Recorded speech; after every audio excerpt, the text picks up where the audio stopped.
Welcome to my channel Honey Diaries. Mutton చాప్స్తో semi gravy ఎలా చేసానో చూసేయండి. మనం మటన్ని ఇలా చాప్స్ కింద కొట్టమంటే మటన్ చాప్స్ కొడతారండి.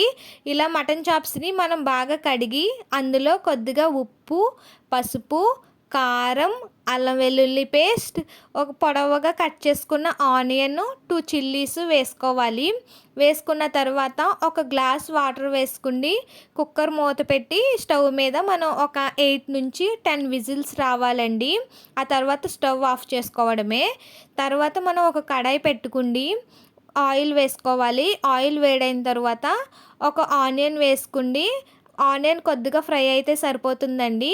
ఆనియన్ కొద్దిగా ఫ్రై అయిన తర్వాత ఒక స్పూన్ అల్లం వెల్లుల్లి పేస్ట్ వేసుకుని పచ్చివాసన పోయేంత వరకు ఫ్రై చేసుకోవాలి.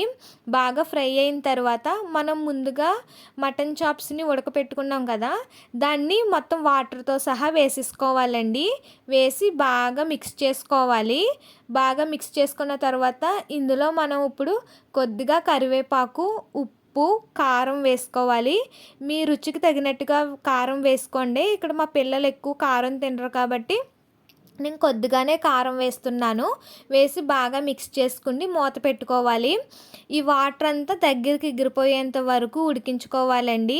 వాటర్ అంతా దగ్గరికి ఎగిరిపోయిన తర్వాత చూసారు కదా, ఇప్పుడు స్టవ్ ఆఫ్ చేసుకోవడమే. ఇది మనకి చపాతీలోకి కానీ, బిర్యానీలోకి కానీ, వైట్ రైస్లోకి కానీ చాలా బాగుంటుందండి. టేస్ట్ అయితే అదిరిపోయింది. మీరు కూడా ఒకసారి ట్రై చేయండి. సబ్స్క్రైబ్ చేసుకోండి, సపోర్ట్ చేయండి. Thank you all.